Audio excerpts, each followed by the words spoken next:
Hi all. ഇന്ന് chapter 2 class 10 CBSEയിലെ chapter 2 ഒരു ക്വിക്കായിട്ട് പറഞ്ഞു പോകാം.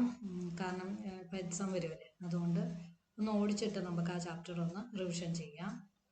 ഇതിൽ ഫസ്റ്റ് പോളിനോമിയൽസ് ചാപ്റ്റർ 2 പോളിനോമിയൽസ് ആണ്. പോളിനോമിയൽസിൽ ഏറ്റവും ഇമ്പോർട്ടൻ്റ് ആയിട്ടുള്ളത് ഈ ആൽഫ പ്ലസ് ബീറ്റ, 1/α പ്ലസ് 1/β അങ്ങനത്തെയൊക്കെ ഉള്ളതാണ്. ആദ്യം ഇതിൻ്റെ അകത്ത് പറയുന്നത് ഡിഗ്രി ഓഫ് ദ പോളിനോമിയൽ ആണ്. അതിൽ എക്സിൻ്റെ ഹയസ്റ്റ് പവറാണ് നമ്മൾ എടുക്കേണ്ടത്. എക്സിൻ്റെ പവർ എന്ന് പറയുന്നത് ഇപ്പം ഇവിടെ ആദ്യത്തെ കേസിൽ എക്സിൻ്റെ പവർ 3 ആണ് വന്നത്. അപ്പോൾ ഹയസ്റ്റ് പവർ ഓഫ് എക്സ് എന്ന് പറയുന്നത് 3 ആണ്. അപ്പോൾ ഡിഗ്രി ഓഫ് ദ പോളിനോമിയൽ എന്ന് പറയുന്നത് അവിടെ 3 ആയിരിക്കും.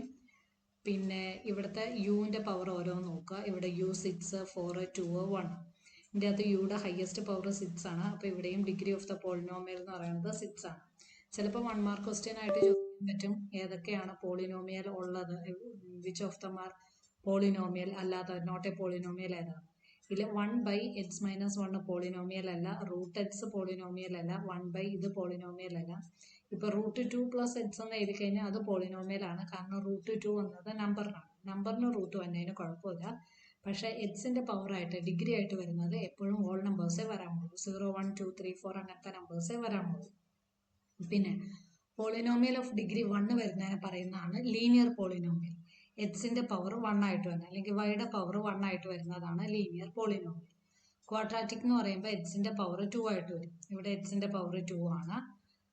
ക്യൂബിക് എന്ന് പറയുമ്പോൾ എക്സിൻ്റെ പവർ 3 ആയിട്ടായിരിക്കും വരുന്നത്. ക്വാഡ്രാറ്റിക് പോളിനോമിയലിൻ്റെ ജനറൽ ഫോർമുല എന്ന് പറയുന്നത് ax² + bx + c ആണ് വന്നത്. അതിൽ നമുക്ക് ഈ ax² + bx + c = 0യിൽ a ഒരിക്കലും 0 ആകാൻ പാടില്ല. a ≠ 0 ആണ്. bക്കൊക്കെ 0 ആവണേനും കുഴപ്പമില്ല. ഇനി നമുക്ക് പോളിനോമിയലിൻ്റെ equation, the geometrical meaning of 0 of a polynomial ഉണ്ട്. അതെങ്ങനെയാണ് കണ്ടുപിടിക്കണമെന്ന് വെച്ച് കഴിഞ്ഞാൽ ഇപ്പോൾ നമുക്ക് പ്ലോട്ട് ചെയ്തിട്ടാണെങ്കിലും കണ്ടുപിടിക്കാം. ഇപ്പോൾ ഒരു ഇക്വേഷൻ നമ്മൾ പറയുകയാണ് y = 2x + 3. ഇത് പ്ലോട്ട് ചെയ്യണമെങ്കിൽ ആദ്യം നമ്മൾ എന്ത് കൊടുക്കുക, എക്സ് വൈ എന്ന് പ്രത്യേകം വാല്യൂ. എക്സിന് 0 കൊടുക്കുമ്പോൾ വൈക്ക് എത്രയാണ് കിട്ടണമെന്ന് നോക്കുക. എക്സിന് 0 കൊടുക്കുക എന്ന് പറയുമ്പോൾ ഇവിടുത്തെ ടേം 0 ആയി. അപ്പോൾ y എന്ന് പറയുന്നത് 3 ആണെന്ന് കിട്ടി. ഇനി വൈക്ക് 0 കൊടുക്കുക. വൈക്ക് 0 കൊടുക്കുമ്പോൾ നമുക്ക് കിട്ടും 2x + 3 = 0. അപ്പോൾ 2x എത്രയാണെന്ന് കിട്ടും, -3 + 3 അപ്പുറത്തേക്ക് പോകുമ്പോൾ -3 ആവും. അപ്പോൾ എക്സ് എന്ന് പറയുന്നത് -3/2 ആവും. അപ്പോൾ എക്സ് 0 ആകുമ്പോൾ വൈയുടെ വാല്യൂ 3, വൈ 0 ആകുമ്പോൾ എക്സിൻ്റെ വാല്യൂ -3/2. ഇനി നമ്മൾ ഗ്രാഫ് വരയ്ക്കുക, സബ്സ്റ്റിറ്റ്യൂട്ട് ചെയ്യുക. എക്സ് 0 വൈ 3 എന്ന് പറയുമ്പോൾ ഇതായിരിക്കും പോയിന്റ്. വൈ 0 എക്സ് -3/2 എന്ന് പറയുമ്പോൾ 1 പോയിന്റ് -1.5 ആയിരിക്കും വന്നത്. ഇനി ഇത് രണ്ട് ജോയിൻ ചെയ്തുകൊണ്ട് ലൈൻ വരയ്ക്കുക. അതായിരിക്കും അതിൻ്റെ ജോമെട്രിക്കലി നമുക്ക് പ്ലോട്ട് ചെയ്യുമ്പോൾ കിട്ടുന്ന ആൻസർ. അപ്പോൾ ഇത് പാസസ് ചെയ്യുന്ന രണ്ട് പോയിന്റ് എന്ന് പറയുന്നത് 0, 3യും പിന്നെ വരുന്നത് -3/2 ആയിരിക്കും വന്നത്. പിന്നെ പരാബോള ഷേപ്പ്, എയുടെ വാല്യൂ ><0 അനുസരിച്ച് നമുക്ക് അപ്വേർഡ്, ഡൗൺവേർഡ്, മുകളിലേക്ക് ഇങ്ങനെ ഷേപ്പ് വരും. പിന്നെ താഴോട്ടേക്കുള്ള ഷേപ്പും വരും. ഇത് പരാബോള ഷേപ്പാണ് വരുന്നത്. പിന്നെ എക്സ് ആക്സിസിനെ എത്ര വട്ടം ക്രോസ് ചെയ്യുന്നുണ്ടെന്ന് നോക്കിയിട്ട് നമുക്കിത് സീറോസ് കണ്ടുപിടിക്കാൻ പറ്റും. ഇവിടെ എക്സ് ആക്സിസിനെ 2 വട്ടം ക്രോസ് ചെയ്യുന്നുണ്ട്. നമ്പർ ഓഫ് സീറോസ് 2 ആണ്. ഇവിടെ നമ്പർ ഓഫ് സീറോസ് 2 ആണ് വന്നത്. ഇതൊക്കെ 1 മാർക്ക് ക്വസ്റ്റ്യനെ ചോദിക്കുകയുള്ളൂ. ഇവിടെ 1 പ്രാവശ്യം ഇത് ടച്ച് ചെയ്യുന്നുള്ളൂ. അത് കാരണം സീറോസ് എന്ന് പറയുന്നത് 1 ആണ്. പിന്നെ ഇവിടെ ഒറ്റ പ്രാവശ്യവും ടച്ച് ചെയ്യാനില്ല. അത് കാരണം സീറോസ് എന്ന് പറയുന്നത് 0 ആയിരിക്കും. 0 ആയിരിക്കും ഇനി വരുന്നത്. പിന്നെ ഇവിടെ നോക്കിക്കേ, ഇവിടെ വരുമ്പോൾ 3 വട്ടം വരുന്നുണ്ട്. 1, 2, 3 3 പോർഷനിൽ അത് ടച്ച് ചെയ്യുന്നുണ്ട്. 3 ടച്ച് ചെയ്യുന്നതുകൊണ്ട് ഇതിലെ നമ്പർ ഓഫ് സീറോസ് 3 ആയിരിക്കും, ക്യൂബിക് ആയിരിക്കും വരുന്നത്. പിന്നെ ഇവിടെ എന്ന് പറയുമ്പോൾ നടുക്ക് ഒരു വട്ടേ ടച്ച് ചെയ്യുന്നുള്ളൂ. പക്ഷെ ഇവിടെ വരുമ്പോൾ 1, 2 ടൈംസ് ടച്ച് ചെയ്യുന്നുണ്ട്. അപ്പം അവിടുത്തെ പോളിനോമിയൽ 2ഉം മറ്റോടത്തെ നമ്പർ ഓഫ് സീറോസ് 2ഉം ഇവിടുത്തെ പോളിനോമിയൽ വെച്ച് നോക്കുമ്പോൾ നമ്പർ ഓഫ് സീറോസ് 1 ആയിരിക്കും. പിന്നെ എക്സാമ്പിൾ 1 അത് തന്നെയാണ് പറഞ്ഞിരിക്കുന്നത്. എത്ര വട്ടം എക്സ് ആക്സിസിനെ ക്രോസ് ചെയ്യേണ്ടതെന്ന് നോക്കുക. വൈ ആക്സിസിനെ ക്രോസ് ചെയ്ത് നോക്കിയിട്ട് കാര്യമില്ല. അതുപോലെ തന്നെ ഇതും എക്സസൈസ് 2.1ഉം എത്ര വട്ടം എക്സ് ആക്സിസിനെ ടച്ച് ചെയ്യുന്നുണ്ടെന്ന് നോക്കുക. പിന്നെ relationship between zeros coefficient of the polynomial. അപ്പോൾ സം ഓഫ് സീറോസ് എന്ന് പറയുന്നത് ആൽഫ + ബീറ്റ എന്ന് പറയുന്നതിൻ്റെ ഇക്വേഷൻ -b/e ആണ്. Product of zeros alpha × beta എന്ന് പറയുമ്പോൾ c/e ആണ്. അവിടെ നെഗറ്റീവ് വരുന്നില്ല. ഇനി sum of zeros alpha plus beta എന്ന് പറയുന്നത് മൈനസ് ബി ബൈ എ എന്ന് പറയുന്നത് minus coefficient of H divided by coefficient of H square. Product of zero C by A എന്ന് പറയുന്നത് സി കോൺസ്റ്റന്റ് ടേം ആണ്, എ എന്ന് പറയുന്ന കോഎഫിഷ്യന്റ് ഓഫ് എച്ച് സ്ക്വയർ ആയിരിക്കും. എപ്പോഴും ഈ രണ്ട് വാല്യൂസ് ഈക്വൽ ആയിട്ടേ കിട്ടുള്ളൂ. ക്വാഡ്രാറ്റിക്കിന്റെ കേസിൽ ഇത് ക്യൂബിക്ക് സാധാരണ ചോദിക്കാറില്ല, അത് ഡിലീറ്റഡ് പോർഷൻ ആണ് വന്നത്. ഇവിടെ H square plus 7h plus 10. ഇതിൽ നമ്മൾ സ്പ്ലിറ്റിംഗ് ദ മിഡിൽ ടേം വെച്ച് സീറോസ് കണ്ടുപിടിക്കാം. അപ്പോൾ ഇവിടെ ആൽഫ എന്ന് പറയുമ്പോൾ നമുക്ക് സോൾവ് ചെയ്യുമ്പോൾ 2ഉം 5ഉം മൾട്ടിപ്ലൈ ചെയ്യുമ്പോൾ ഫാക്ടേഴ്സ് ഓഫ് 10 എടുക്കുക. ഫാക്ടേഴ്സ് ഓഫ് 10ൽ 2ഉം 5ഉം എടുക്കുമ്പോഴാണ് മൾട്ടിപ്ലൈ ചെയ്യുമ്പോൾ 10ഉം ആഡ് ചെയ്യുമ്പോൾ 7ഉം കിട്ടുന്നത്. അപ്പോൾ എക്സിൻ്റെ വാല്യൂ എന്ന് പറയുന്നത് -2, പിന്നെ അടുത്ത 0 എന്ന് പറയുന്നത് -5. അപ്പോൾ ആൽഫ -2, ബീറ്റ എന്ന് പറയുന്നത് -5 കിട്ടി.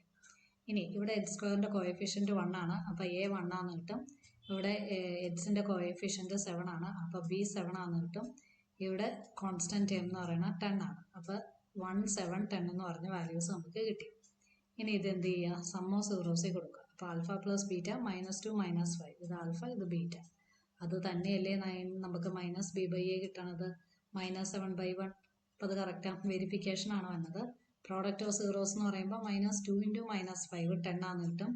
അത് ഡിവൈഡ് ചെയ്ത് എഴുതുമ്പോൾ 10/1 എന്ന് കിട്ടും. 10/1 എന്ന് പറയുന്നത് നമുക്കിവിടെ 10 തന്നെയാണ് വന്നത്, അതും കറക്റ്റാണ്. ഇനി എച്ച് സ്ക്വയർ -3, എച്ച് സ്ക്വയർ -3ൽ നമുക്ക് എച്ച് സ്ക്വയർ = 3 എന്ന് കിട്ടും. അപ്പോൾ എച്ച് എന്ന് പറയുന്നത് റൂട്ട് എപ്പോഴും ഇടുമ്പോൾ +or-3 ഇട്ടോളൂ, +or- ഇട്ടോളാം. അപ്പോൾ എച്ച് പിന്നെ ഇത് ക്വാഡ്രാറ്റിക് ആയതുകൊണ്ട് രണ്ട് വാല്യൂസ് എപ്പോഴും ഉണ്ടായിരിക്കും, ഒന്ന് +3ഉം ഒന്ന് -3ഉം. അപ്പോൾ നമുക്ക് കിട്ടണത് x = +√3ഉം x = -√3 എന്ന് പറഞ്ഞ രണ്ട് വാല്യൂസ് ആയിരിക്കും വന്നത്. പിന്നെ അതിലും വെരിഫിക്കേഷൻ ചെയ്യാം.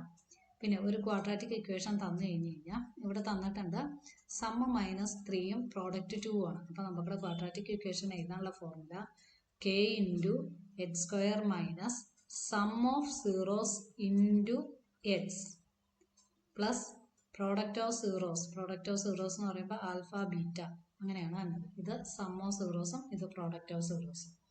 ഇത് സം ഓഫ് സീറോസും -3 ആണ് തന്നിട്ടുണ്ട്. അപ്പോൾ k × h² മൈനസ് -3h, ഇവിടെ -3 എന്നുണ്ടെങ്കിൽ അവിടെ -3 എഴുതണം, ഇക്വേഷൻ്റെ -3 എഴുതണം. പ്രോഡക്റ്റ് ഓഫ് സീറോസ് എന്ന് പറയുന്നത് തന്നിട്ടുണ്ട് 2 ആണ്. അപ്പോൾ ഇത് k × h² plus 3h plus 2 എന്നുള്ള ആൻസർ കിട്ടും. കെയുടെ വാല്യൂ 1 എടുത്തു കഴിഞ്ഞാൽ ഡിനോമിനേറ്റർ എത്രയാണ് വന്നതെന്ന് നോക്കും. ഇവിടെ ഡിനോമിനേറ്റർ 1 ആണ്, അപ്പോൾ കെയുടെ വാല്യൂ 1 ആയിട്ട് നമുക്ക് എഴുതാൻ പറ്റും. പിന്നെ ക്യൂബിക്കിൻ്റെ നോക്കണ്ട, വെരിഫിക്കേഷൻ ക്യൂബിക്കിൻ്റെ അത് നോക്കണ്ട, ഡിലീറ്റഡ് ആണ്. പിന്നെ എക്സസൈസ് ഇതിൻ്റെ തന്നെയാണ്, ഈ ഇപ്പം നമ്മൾ സോൾവ് ചെയ്ത ഇത് തന്നെയാണ് ചോദിക്കുന്നത്. പക്ഷെ മിക്കപ്പോഴും ഇവിടുന്ന് ചോദിക്കുന്ന ക്വസ്റ്റ്യൻ 1/α + 1/β കണ്ടുപിടിക്കാൻ. ഇത് ക്രോസ് മൾട്ടിപ്ലൈ ചെയ്യുമ്പോൾ നമുക്ക് alpha plus beta divided by alpha beta. ഈ പോർഷനിൽ നിന്ന് ഏത് ക്വസ്റ്റ്യൻ വന്നാലും സം ഓഫ് സീറോസും പ്രോഡക്റ്റ് ഓഫ് സീറോസും കണ്ടുപിടിക്കാം. പിന്നെ ചോദിക്കുന്നത് α² പ്ലസ് β². α² പ്ലസ് β²ൻ്റെ equation alpha plus beta whole square minus 2α beta. ഇവിടെയും നമുക്ക് ഇക്വേഷൻ അറിയാൻ പാടില്ലെങ്കിലും സം ഓഫ് സീറോസും പ്രോഡക്റ്റ് ഓഫ് സീറോസും കണ്ടുപിടിക്കാം. കാരണം alpha plus beta whole square എന്ന് പറയുമ്പോൾ α² plus 2α beta plus β² minus 2α beta. അപ്പോൾ ഇതൊന്ന് വെട്ടിപ്പൊക്കോളും, അപ്പോൾ നമുക്ക് ഈ ഇക്വേഷൻ തന്നെ കിട്ടും. മിക്കപ്പോഴും ചോദിക്കുന്നത് ഇതാണ്, α² പ്ലസ് β². അത് സോൾവ് ചെയ്യാൻ പഠിക്കുക, ആ ഇക്വേഷൻ ബൈഹാർട്ട് ചെയ്ത് പഠിക്കുക. Alpha plus beta whole square minus 2α beta. Chapter 2ൽ ഇത്രയേ ഉള്ളൂ. ഇതാണ് മിക്കപ്പോഴും ചോദിക്കുന്നത്, കേസ് സ്റ്റഡി ഒക്കെ ആയിട്ട് ചോദിക്കാൻ പറ്റുന്ന ഒരു പോർഷനാണിത്. അപ്പോൾ എല്ലാവരും നന്നായിട്ട് പ്രിപ്പയർ ചെയ്യുക. Thank you.